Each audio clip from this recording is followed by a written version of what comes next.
All right, everyone. I think we'll get started. I have a few introductory remarks to make, and then we'll look forward to jumping into what I hope will be an engaging conversation. My name is Maria Furgiuele. I'm the Executive Director of the Community Design Center, as you all know. And I'd like to welcome you to our community conversation following Needy Gulati's presentation on public space and mobility. This is part of our Reshaping Rochester lecture series, which is themed Building a Just Community. I invite you to visit our website at cdcrochester.org to learn more about the Community Design Center and our programs.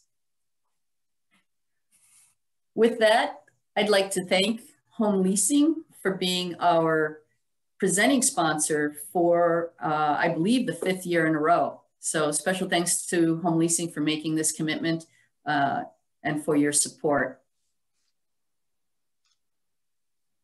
We also gratefully acknowledge the ESL Charitable Foundation for their generous support of the series, and also CPC, the Community Preservation Corporation, for their continued support as a gold level sponsor. Special thanks to Reconnect Rochester for being our event sponsor for the lecture and this community conversation. We are particularly grateful to Greater Rochester Association of Realtors, Hevron and Company, and the City of Rochester for their generous and continued support. And we'd like to acknowledge our exclusive media sponsor, WXXI, and AIA Rochester for being our sponsor for the professional development credits. Professional development credits for the lectures are available to landscape architects and planners as well. And so in general, we really just want to acknowledge all of our sponsors. We are so very pleased to have the support of so many businesses and organizations throughout the community. We would not be able to do this without you. So we are truly, truly grateful. I'd like to take this opportunity to recognize the many people that work behind the scenes to make the series possible. The Community Design Center staff, Monica Reifenstein in particular for being our wizard behind the scenes, our lecture planning committee, which works year-round to make the lecture series possible, and of course, the support and guidance from our board of directors. We'd like to share a little information about our Circle of Friends. Our Circle of Friends members are persons or businesses that have made a commitment to sustained support to our organization. We gratefully acknowledge their support, and we extend an invitation to any of you who value the work of the Community Design Center to join our circle. And also, we want to recognize and thank New York State Council on the Arts for their continued supports throughout the many years of our existence. With that, I'm pleased to welcome Bob Williams from the Genesee Transportation Council and Pete Navasney from Reconnect Rochester. Thank you, gentlemen, for joining us and helping to facilitate this conversation. At this point, I'd like to invite each of you, starting with Bob, to introduce yourself, and perhaps you'd be willing to share, after your introductions, I'll invite you to share an insight from the presentation so that we can get the conversation rolling. So go ahead, Bob. Sure. I think a lot of folks on this call know me from various things. I was a founding member of Reconnect Rochester way back in 2010. I attended my first design center lecture in February 2008. I just looked it up. So it's really, you know, not coming full circle, but it pleases me a lot to be involved in the continuation of that great series. I'm now the Active Transportation Program Manager at Genesee Transportation Council, and I've got colleagues on the call, so I have to be careful about what I say it is we do. But from a planning perspective, we take federal funding and steer it toward planning efforts, generally on behalf of municipalities and other agencies that wouldn't be able to fund consultant performed studies on their own. It's kind of like a grant, but it's not a grant. In any event, we also are working on a long-range transportation plan for the entire 9-county region. I just found out that our public comment period on the latest draft, which creates a transportation vision for the region all the way through 2045. That public comment period will start on April 12th. And so keep an eye out for that. That's a pretty big deal. As far as Needy's lecture, 3 things really struck me. The first one, and some of them are brief observations, and I think some of them are kind of self-evident for a crowd that's in tune urbanistically. But the first thing was that the 15-minute city design where she was in Queens when the pandemic hit allowed for a more fulfilling life, even in such a situation. When you think about it, yes, it's kind of obvious, but think about all the neighborhoods not as well equipped. If you're going to be not trapped, but confined by and large to a geographic area, think of all the advantages there are of one that fulfilled most of your needs to begin with without needing to make special excursions, required so much vehicle use, things of that nature. A second was, she said she had no need to learn how to drive to be a fully functioning adult where she came from in India. And to me, once the adult is formed, it's almost past the point. But what it speaks to is how children in Delhi or even New York City, or probably Washington and Boston, there's some places in this country too, learn a lot about personal sovereignty and just how to conduct oneself on a day-to-day basis by growing up in this environment where you have to learn how to manage the $5 in your pocket maybe, or getting on a bus to get from one part of town to another. So that was particularly striking.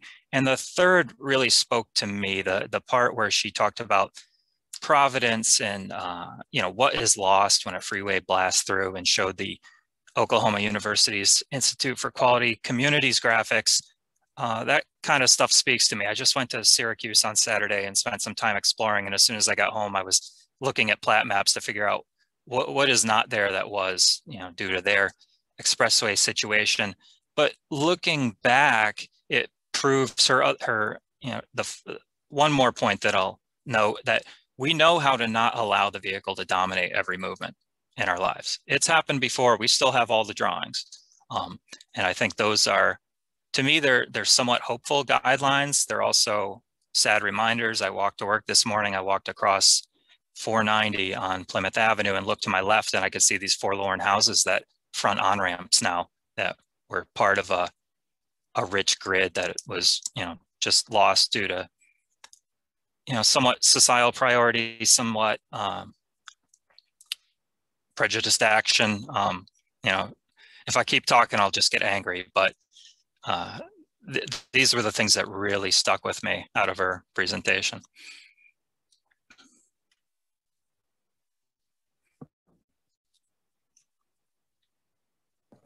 Hello, Pete. Why don't you introduce yourself and share some of your insights? Sure. Hi, everyone. Pete Navasney. I'm the Vice President of Reconnect Rochester's Board of Directors. I'm also the Director of Policy at the Children's Agenda, which is a children's policy and advocacy organization located here in Rochester. And so I guess I'm going to speak, partially with both hats on today, partially because it's during the workday, and because I think a lot of what her presentation touched on also has a lot to do with not just children, but as came up in the presentation, the elderly, people who have difficulty perhaps navigating the community the way that I'm able to, and that I'm privileged to be able to, and certainly I think children and how they navigate the environment around them and how they understand it was a really key component of her presentation, both her personal kind of her story, her background, and how that changes her view of the world. And as Bob already touched on that, I won't go too far into that, but so that was certainly a big takeaway I had. And again, I don't want to just reiterate what Bob said, but add something to it. But I think the other thing that's really been sort of something I was considering before the presentation, before watching it, but then also just sort of the gears turning as I was viewing it, was just, as the weather's been getting nicer, I have an almost 4-year-old, and she's at that age where she wants to see everything around her, explore the neighborhood, look for rocks and sticks and other things. And, you know, we spend a lot of time over this last year outdoors, just around our house and in our, you know, within 15 minutes of home, and just seeing what's around us and what we can encounter. And how much she's sort of internalized at an early age, sort of what spaces are for her and what spaces are for cars. And that's how she, you know, sort of conceives of the built environment around us. And so, you know, we have this stretch of sidewalk and maybe a little bit of grass next to it. But she's aware of the fact that cars come down the street and that she has to be careful. That's her obligation to not be out there. And that's something that's sort of forced on me as a parent, because I'm obviously quite concerned about her safety. And you can conceive of a very different community. Those communities do exist where it is much more of a shared space. And I think some of the photos that Needy shared and some of the way she just talked about different orientations towards this shared space, really, it changes the whole paradigm of how, you know, a 4-year-old, a 5-year-old, an 8-year-old, and then all of us up to whatever age, think about the community around us and the spaces that are for our use and for others' use, regardless of mode of travel. And so, again, I've just been, you know, because as the weather's been getting nicer, we've been walking a lot more, and she does go to a childcare program down the road. So we spend a lot of mornings and afternoons kind of, you know, doing that walk. And it is really striking how much space we leave to basically empty roads a lot of the time, particularly during the pandemic now, and how much we need to be considering a real altering of that to move towards this, you know, more just, more equal, and more accessible community for all of us. So lots of other reflections, but that's certainly been something that's been resonating with me. And I'm hoping that her presentation, the conversation today, and just our experience over the last year leads us to really reconsider some of this use of what should be much more shared spaces. Thank you, Pete. We got much feedback from Needy's presentation. A lot of it was very positive relative to her sharing her experience. You know, as a foreign person, you know, growing up in a different culture, certainly seeing the images, the street images from where she grew up. I don't know any American has experienced a streetscape like that, an intimate, busy, multi-layered place.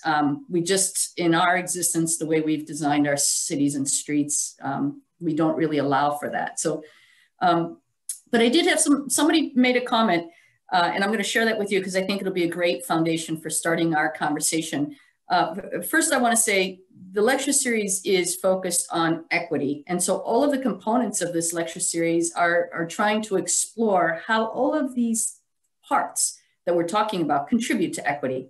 And there is a lot that we do to promote walkability and all these things. But let me share this comment with you, and then we can kind of reflect on it. Someone shared, I thought Needy's presentation was great. What I'm challenged by isn't her concepts, which aren't really new. It's how to practically implement them in a mid-sized city that doesn't have better public transportation and that has deep poverty and which limits retail and housing options for residents in areas affected by it. The neighborhoods were never self-sufficient, nor the source of the majority of jobs. Downtown was the hub for many neighborhood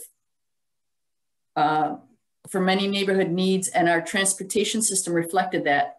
The car has changed so much in our society. In the short term, I don't think we can fully work around that.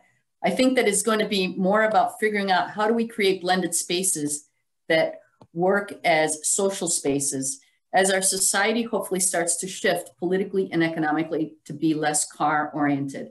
So this whole concept of how can we really move away from this system that is really focused and driven by the vehicle and vehicular infrastructure to a system that is perhaps more of a complete system, complete street system where we can make a case for allocating more space for shared usage. Obviously, walkability is fundamental to that, but the overall thing is, how can we really change as a culture from a car-driven culture to perhaps more interested in slowing down and sharing the benefits of what that would do for our neighbors, our communities, and even ourselves.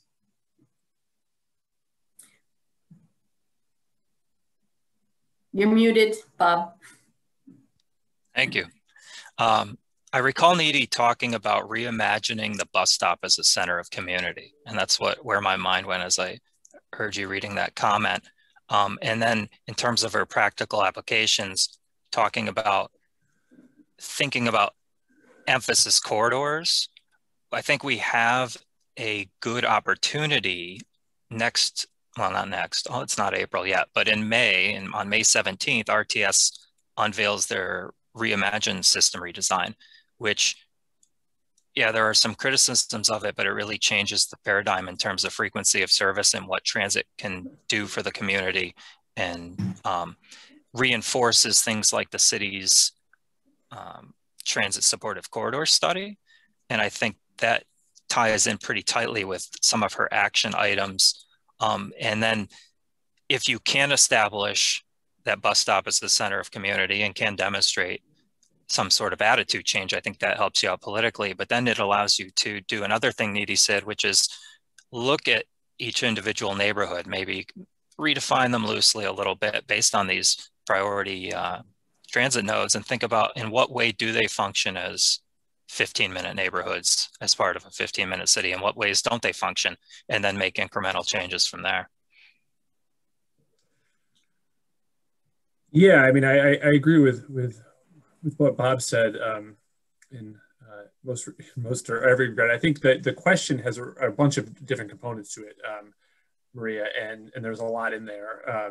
And I think one thing we just need to recognize is that you're able to get a lot of services and urban villages with plenty of resources and consumer options and various things when you have, I mean, it's complicated, but when you have sufficient density and you have sufficient wealth, right? And that's a real challenge in Rochester. And I do mean wealth. Like it's literally the case that when you're trying to build up a commercial area, you need the people who live around it, who are going to walk there, to have enough financial resources to sustain those businesses in that area. And we have an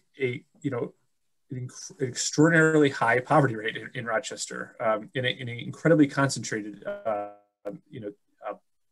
experience of poverty in certain parts of our community. And that is a real limitation for how much sort of commercial activity you can build into certain areas. And we need to do a lot as a community to address poverty, both through more place-based strategies, but then figuring out ways that we can create more opportunity for more people and access to jobs and all the the things that a lot of us spend a lot of time talking about. But that's in terms of economic transactions, right? And there's a ton that needs to be done there. But just because you don't have sufficient economic resources to sustain a really extraordinarily vibrant business district, let's say, and you don't have the density to maybe make up for some of that, which is, I think, a problem that we have both of it in Rochester in certain areas. I mean, it doesn't mean you can't have these shared social spaces. And if anything, those shared social spaces are that much more important when you don't have some of those commercial outlets. So I think I think it is built into the 2034 plan. I think there's a sense of a need for more concentration on particular points in the city and places where people are going to naturally congregate. I mean, I think we need to think about ways to strategically invest in those areas that the community has already identified as places where people gather, and figure out how we can use government resources, the philanthropic sector, other places to sort of to build that up, and recognize that people, regardless of income level or ability to get around the entire community, they do want some sense of community. And I think it's an obligation for all of us to think about ways that we can support that. And I will just point out, I don't see anyone from the city, although I don't know everyone who works in the city here. The city of Rochester, Monroe County, kind of has an extraordinary opportunity right now that hasn't gotten a ton of press. As part of the American Rescue Plan Act, which is going by ARPA now, high poverty communities are receiving a tremendous amount of federal aid through the Community Development Block Grant formula. And the city of Rochester is going to receive over $200 million that it needs to spend over the next several years on a variety of potential uses, including a lot of things like infrastructure and community and housing and things like that. And that's an order of magnitude over what they've received, on an annual basis over the last several years. So funding is often a real limiting factor for some of this, but there's some differences that we're going to experience over the next several years in terms of what might be in the range of possible. And we should be thinking as a community about how we can make sure that money is used equitably and how it's being used to build what, Maria, you're talking about, some of these shared social spaces. I want to tack just a little bit onto what Pete said about meaningful public space and how it doesn't necessarily have to be the expensive solution. I think about Columbia Heights in Washington, D.C. And yeah, like most other parts of Washington, the money has showed up. The expensive apartment buildings are there and the fancier restaurants and things. But if you look at Columbia Heights, where 14th Street sort of has this odd starburst intersection, the most popular part of that redevelopment is the plaza with the spray jets for the kids and things like that. And the folks who spend a fair amount of their day or a portion of their day there are not the ones making financial transactions. So that's not the only consideration. I think Pete got to that point, but that's an example if folks want to see where it worked in terms of, a neighborhood that was predominantly Hispanic before has remained so even as infill development has occurred and certain things have, changed price points. So the topic was public space and mobility. And so this intersection of how public space is impacted by mobility options that are available in the community, and the other way around, how mobility impacts the creation of public spaces. So we're familiar with transit-oriented development, understanding that perhaps there's a need to build density and mixed use around those transportation corridors. Dwayne Feller makes a comment here regarding what you brought up as a point, Bob Williams, as the bus stop as a special place in the community. And he says, we need to focus on restoring more transit to our city and inner suburban neighborhoods. Reimagine RTS will cut several routes in the West Side city neighborhoods, including West Avenue line that serves Tops. So we can't make the bus stop the center of the bus stop if it's being eliminated. We need to focus on the fundamentals of good transit service rather than just focusing on street design. So kind of back to the essential question of how can we inspire people to do something outside of their car if these other options aren't really readily available? Needy made a comment about the need for transit to be convenient. I forgot what the three things were, but she was very specific about the three things that you needed in order for people to be able to choose those options. And we're not quite there yet. Hopefully RTS will offer some solutions with their frequent service. But the network for the network for bike lanes is really not a complete network. We see bike lanes being developed where there are road projects, but we really haven't developed a network that is a safe and convenient network. So what do we have to do to move more kind of towards helping to support and develop these options? And I want to also say, when we do this in person, we're able to have obviously a more engaged and lively conversation. So I invite you to, if you'd like to ask your questions in person, to please turn on your videos and raise your hand, and we'll be happy to have you jump into the conversation. I can only see those of you that have your videos on. So Please, Sky, go ahead, jump in. Hey guys, I'm joining you guys from Santa Fe, New Mexico, and I really appreciate the Nidhi's talk the other time, and it reminded me of an experience I had. I grew up in Albuquerque, New Mexico, and then before I'd ever left the country, I read Les Miserables by Victor Hugo, and I had imagined all these street scenes of Paris taking place in Albuquerque, which is really quite an absurd visual. And I think, and then at a later point in my life, I went to Paris and I realized I'd gotten the book all wrong. And I think like the streets we know and our relationship to them really define what we're capable of imagining in a lot of ways. And I think we have almost like this block when we say, well, we need to reimagine our streets. Well, how can we do that? You know, if we have a context, if we have a known world in which the streets in which a convenient neighborhood looks like a strip mall down the road. You know, like, I'm not sure if, I think part of our predicament in the United States is that we don't experience good urbanism very often, and therefore we can't even imagine it. Interesting comment.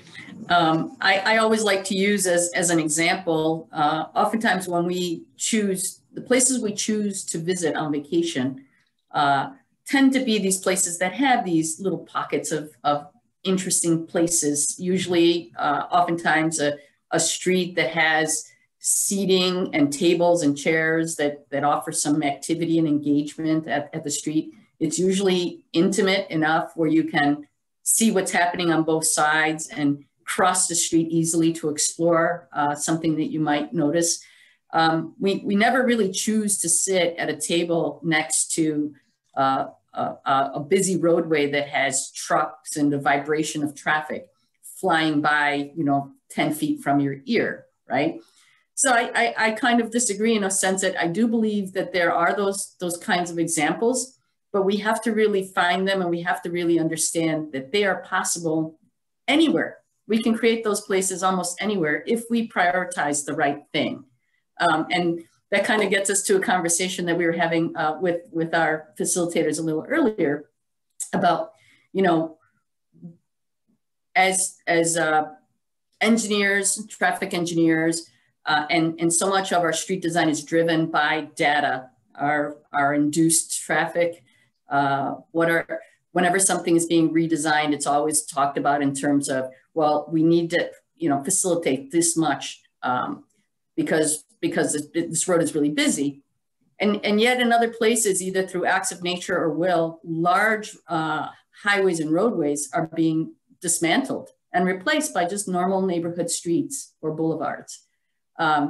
So are we seeing a movement from traffic engineers who are more enlightened towards this to start to shift the professional priority towards not acting on roadways based on actual traffic counts, but based on other criteria, hopefully prioritizing safety?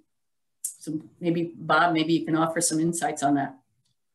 Yeah, real quick before I start, just as Sky was speaking, I was thinking about this like hole in our imaginations and envisioning what is a better street. I think part of that is due to the like mystification of zoning, and that may be not for this lecture, but the previous lecture topic, in terms of how it's kind of held in lock and key, and now this is all we can imagine are these strip malls. And I think about things like the like form-based codes and how more accessible they are to the public. It's still a matter of putting it in the public's hands so they can kind of see the graphic examples.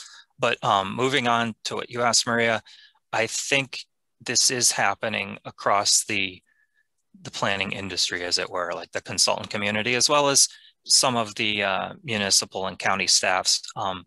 In my previous role, I was a consultant and worked on the city's street design guide. And we very explicitly set aside the notion of collectors and arterials and those sorts of functional classifications for roadways in favor of roadway typologies. And the roadway typology certainly took its cues from what's there. Like you think about State Street or Lyle Avenue or South Avenue. And so you'd want to maintain those as sort of commercial corridors, but it also had some aspirational components to it. And so we assigned typologies for things like Ford Street, which is this ridiculous 4-lane. I mean, technically it's a boulevard, but it has nothing fronting it.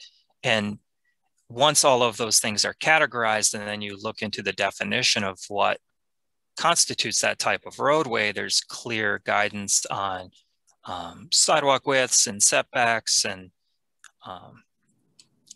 on-street parking, whether it's definitely required, optional, all these sorts of things. And so I think those tools are powerful, and they're coming to a lot of cities. We patterned the Rochester one after Grand Rapids, so another good mid-sized city example. And then again, not necessarily related to mobility, but in terms of ease of parking. So when I used to do parking studies, we never went into a parking study thinking the answer was going to be build another parking garage.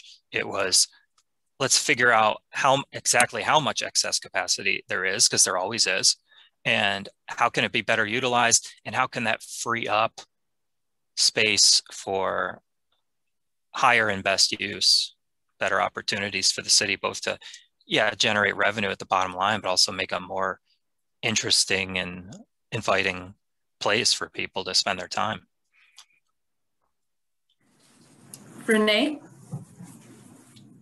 Bob, you touched on something interesting, and I would love to hear your engineering perspective, because we deal with this all the time. You mentioned arterial roads and how arterial roads are classified the same regardless of context, particularly the ones that are owned by state DOTs. So how do we bring them along? It's a lot of times we as communities have an idea of what we need to do to change our streets to be better for people, yet we can't do anything without approval from NYSDOT if you're in New York. But they have certain warrants that need to be met, and they're outdated. How do we start to move that needle? Because that's an important piece of this. So we definitely struggle with that at GTC. One of our major things that we're mandated to do by the federal government is have a unified planning work program, and that umbrella covers all of our small area plans, like village active transportation plans, corridor studies, all these sorts of things. In the last couple of years, we've started to write it into contracts that consultants must hold a meeting with Region 4, NYSDOT Traffic and Safety before alternatives are presented to the public. It has positives and negatives. Sometimes they say we're just not going to do that, and so a decent option gets taken off the table. But it does help in terms of they don't feel blindsided when the public reviews alternatives and votes on something, and then they're forced to play defense, as opposed to,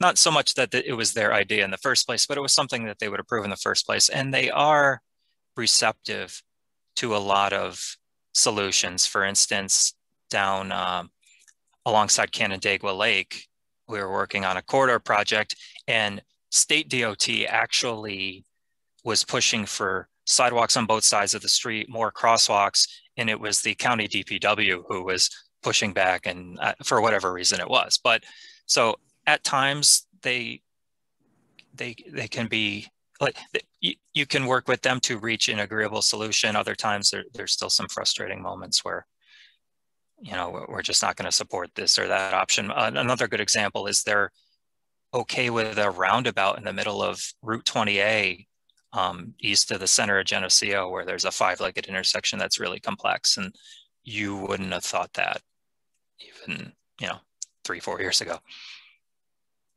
Yeah, and we did have a couple wins. They are moving. I mean, that the East Ave conversion, that road diet they did along there, they did concede a little bit. So we see movement. They've got a pedestrian action plan or whatever that thing's called. So I'm optimistic. It just feels like we're trying to turn an aircraft carrier. Yeah, it's not easy.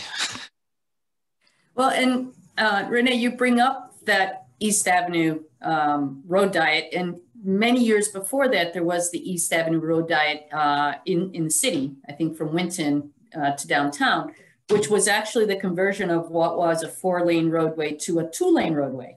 And all it was just restriping the road. So there was very, very little cost to that change. And I remember thinking back then, what's going to make people follow the lines? You know, that there's nothing that prevents you from drag racing down the road the way you used to, but people did follow the lines.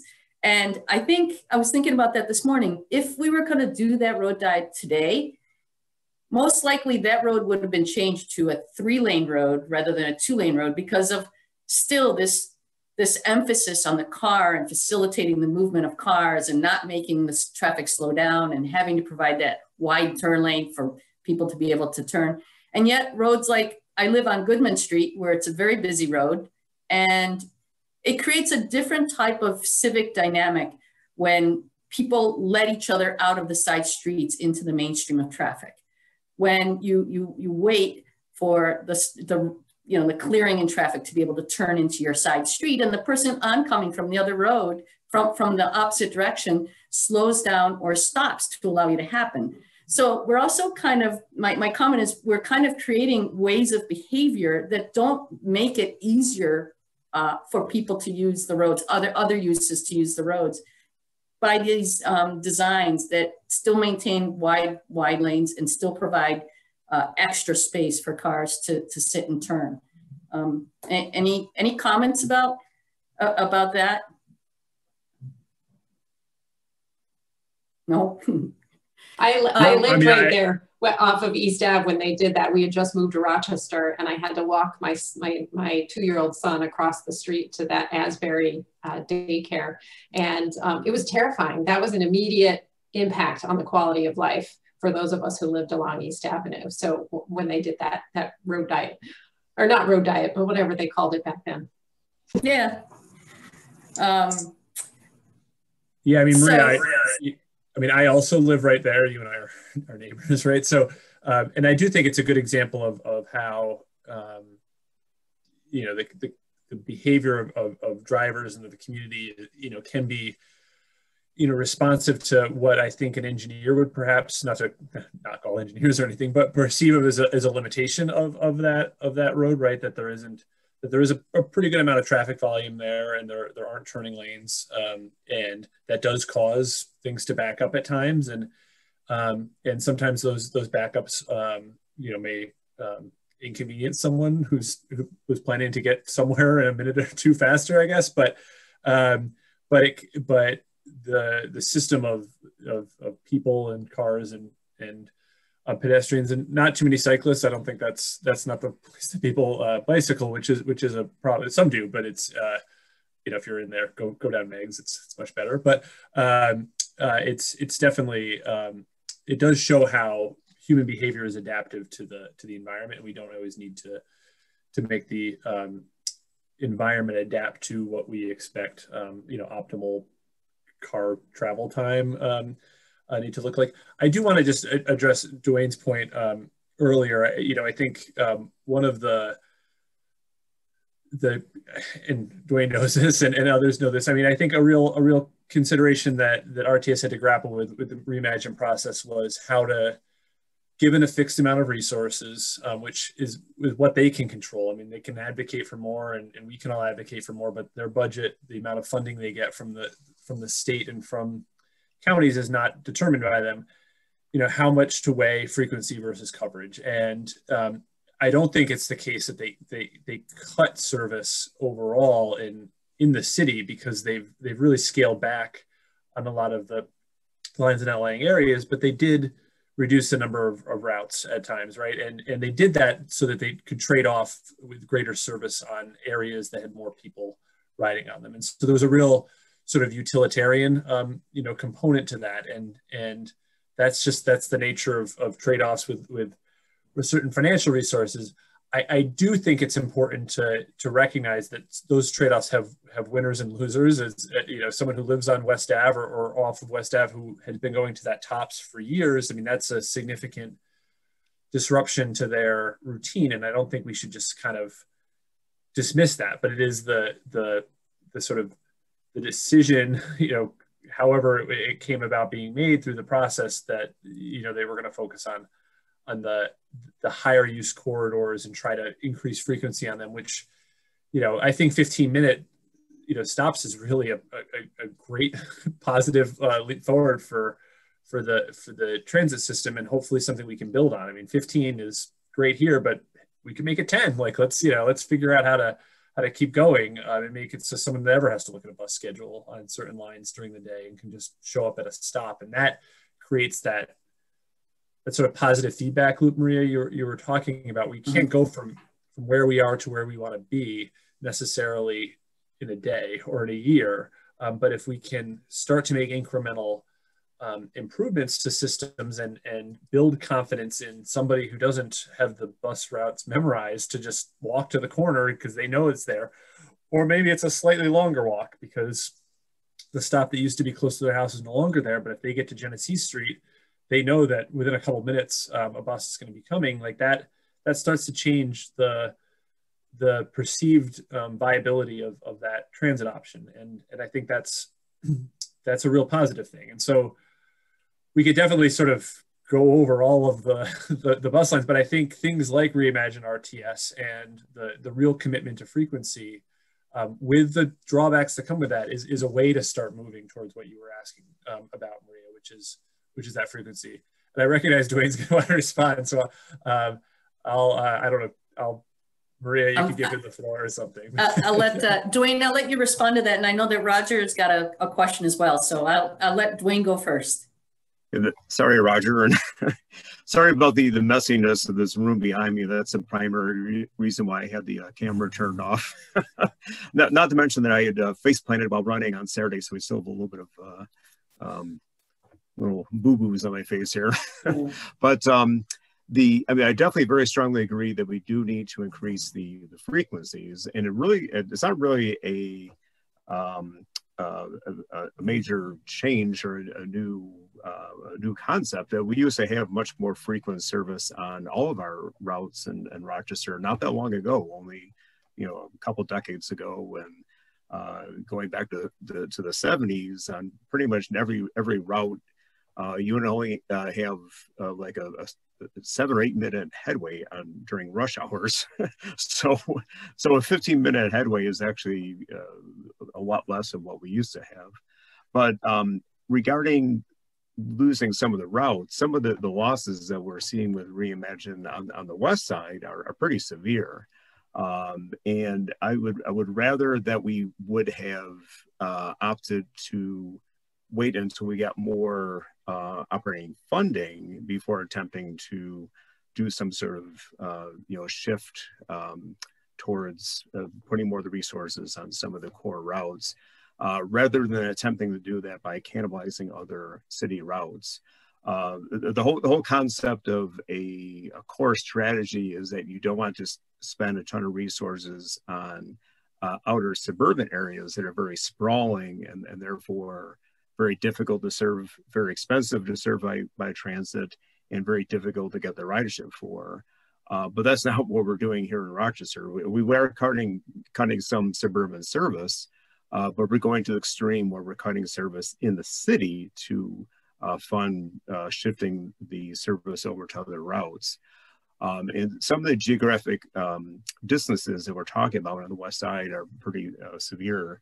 Like some parts of the 19th Ward will now be a mile from either Chile or Genesee Street, where they'll have a direct connection to downtown. There'll still be a route on Thurston, but unfortunately it's not going to be directly routed downtown.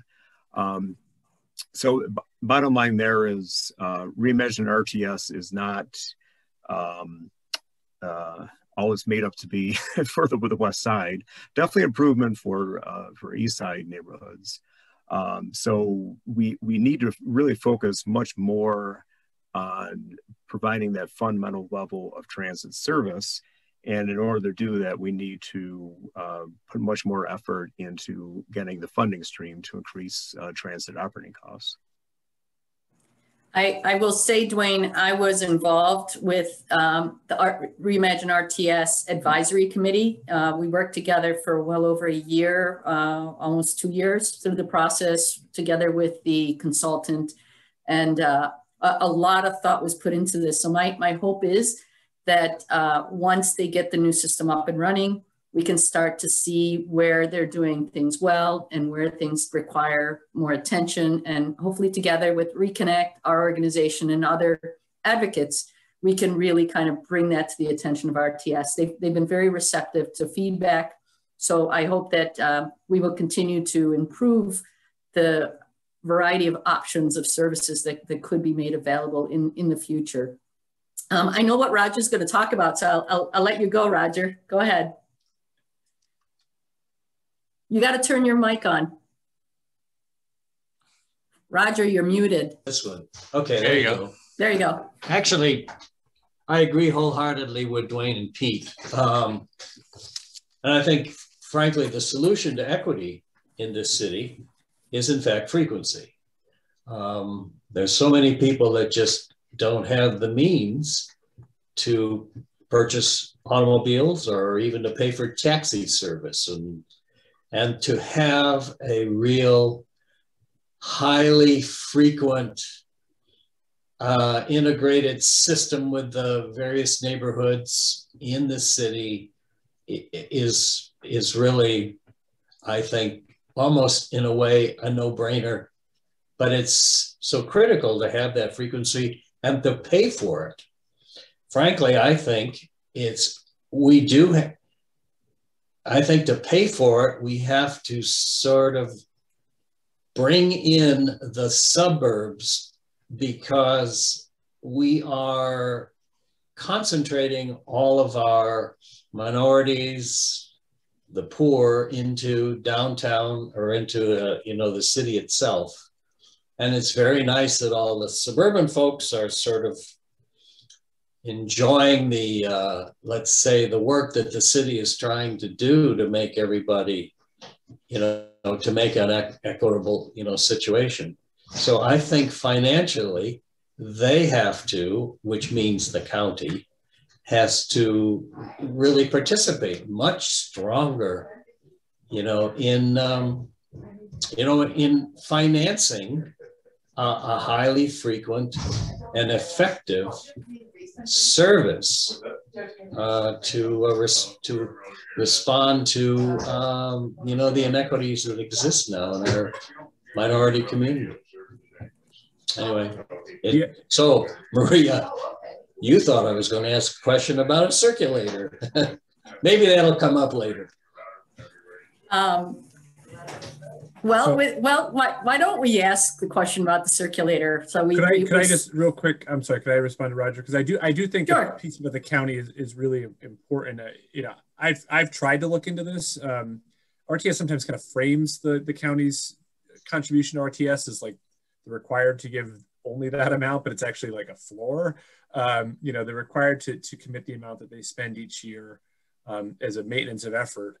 And that amount has been fixed since I went back to the 90s. That was the earliest document I could find, was sometime in the late 90s in terms of the county's contribution. And we do look to Albany for a lot of things in terms of funding, and at some level that's appropriate. You want to get the biggest kind of funder possible, to contribute, but there is more that we could do at a local level, and increasing county contributions to RTS, just general operating, would be extremely helpful, and particularly if we can use the funds in very targeted ways, or ways to show that this is what that investment is going towards. It builds confidence in that system, and shows that there is this collective responsibility to lift up the accessibility in the city, and isn't just something for the city to take care of. It's not something for RTS to take care of.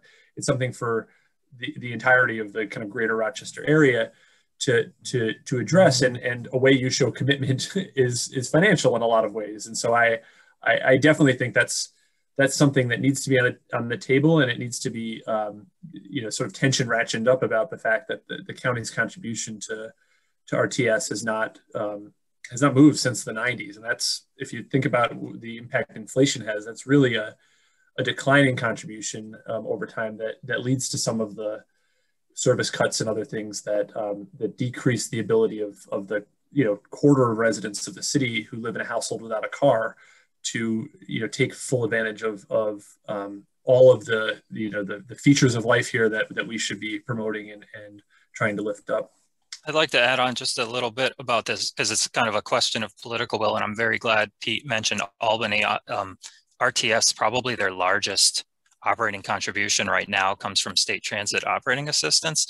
And it speaks to gas taxes, and you can keep going up the chain and you can look at the federal government and say the gas tax hasn't been changed since 1993, but it gets to be a bigger lift the further away you go from local politics. What I will say is, to try to ratchet up that pressure, as Pete said, better cases need to be made about all of the external costs of fuel, right? Someone pays, I don't even know, because I haven't got gas in a while, but let's say $3 a gallon. If you take in all of the health costs associated with diminished air quality, roadway maintenance that is coming out of general funds and things like that, you quickly approach much, much, much higher dollars per gallon. So, okay, yeah, I think everybody in this room probably already knows this. And how do we persuade? Like, I think we need to make better cases in terms of public health outcomes, really just a number of things to try to get more people on our side, because without the political will, without either the pain of high fuel costs hitting someone in the wallet and making them switch, which would enable, higher ridership, and they'd see a demand and there'd be more high frequency transit. There needs to be just some fundamental funding source. Even if we say the county ought to contribute more, I'm just not sure, aside from a new county fuel tax, where that comes from. So Bob, you bring up an interesting point. It's something that I've been kind of wrestling with for a long time. Is we often talk about how public transit systems are subsidized, how everything is subsidized. We can't give money to them. They're subsidized. They're not successful because they need funding. And yet we haven't been able, and I expect that we should be able to, I don't know if these studies have been done, but we should be able to make the case for how much our roadway system is subsidized, actually. And I have a very dear friend of mine that was a childhood friend that we grew up together here in Rochester. She lives in California, and she was just visiting last week. And she was shocked at the gas prices here. She said, we pay at least $1 more in California due to all the added taxes to help pay for other things. And it seems like kind of a direct and reasonable way to take some of that money that has been going to road projects and vehicular infrastructure and reallocate it to other uses that the community deems important. So I'd love to talk to you more at some point about how do we share more information about the actual cost of our roadway and vehicular infrastructure. But that's the topic for another conversation. We're running out of time, and there are so many things related to this topic that we want to talk about. The whole idea of the 15-minute city, how that contributes to equity, how that helps strengthen communities. We probably will choose to have a standalone presentation on that topic. I think it's deserving of its own conversation. So with that, I would like to just let Bob and Pete say some closing remarks regarding anything that they would like to share. Any of you, please do not hesitate to reach out to me with your comments and ideas.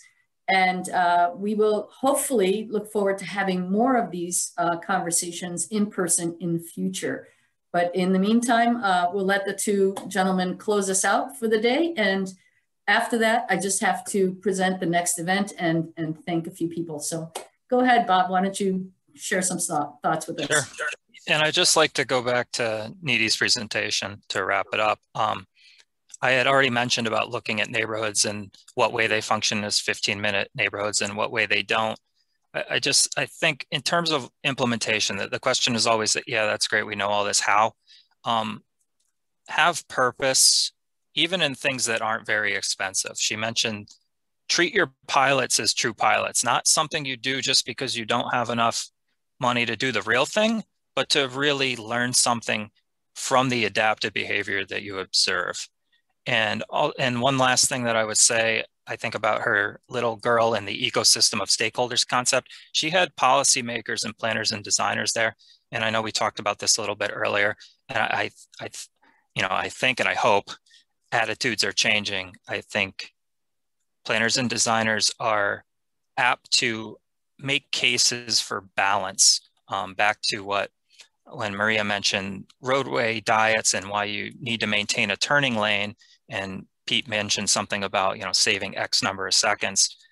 We're still talking about roadway levels of service, but we're getting away from it a little bit. When we awarded our contract for the Canandaigua Waterfront Active Transportation Plan last fall, we very specifically, I don't want to say disqualified, but didn't prefer a candidate that came into the interview talking about LOSE and concepts like that. We're not interested in that anymore. Good to hear. Pete, any closing remarks? Sure, I'll be quick because I'm looking at the clock. One thing that we didn't really touch on that I was really pleased during your question and answer, Maria, with Needy, was talking about zoning and how important and central sort of our decisions and rigidity around zoning are to preventing, I don't know, for lack of a better word, like change. We've really we've sort of calcified things in place in a lot of ways, and I think there's a tendency that I feel personally, and that I know just from knowing some of the folks in this and others in this area, I love preservation, and I think it's great to retain those cherished elements of a city, but we have to recognize that locking everything in place the way that it has always been and setting up very strict rules for uses restricts some of this innovation, some of these efforts to pilot new ways of organizing our communities. And it's a little bit analogous, not to lose friends, but it's a little bit analogous to how resistant people often are to road changes, right? We're like, why would anyone ever care about, going from 4 lanes to 3 or adding a bike lane? And yet the idea of, allowing a non-residential use in, certain neighborhoods of the city is just, it's shocking to people, that we could ever allow, a business to operate on this street. And I get it because it's different than how we're used to it. But I do think if we want to embrace this, growing a more vibrant city, allowing our communities to evolve, and developing a new way of living, given all the technological and everything else changes that we're encountering, we need to just relax a little bit on some of this, how we conceive of what's appropriate in a neighborhood, and see if there's some experimentation that can lead to more vibrancy and more livability in ways that might not always make us immediately comfortable at the start of it. And thanks for the opportunity to share all my rantings today, I guess. Pete, I agree with you. We know that there are strategies that have been implemented around the globe. We have great examples. That's one of the things we try to do at the Community Design Center, is shed some light on those examples and hope that we can continue to build the case for change. We are, I guess, just human nature adverse to change. So that's something that we have to work towards. But we look forward to continuing to do the work that we do and hoping to help bring that change about. So thank you guys all for participating in today's conversation. We look forward to having you join us for next month's lecture with Mitch Silver, who is the Commissioner of New York City Parks. And we will also, as we do for every lecture, have a follow-up conversation for that presentation. So please share throughout your networks. We'd like to have as many people join us as possible, and we'll continue speaking together. So take care and have a wonderful day. We do ask you if you would be kind enough to participate in our survey. It helps inform some of our programs and topics. So take care. Have a great day, everyone.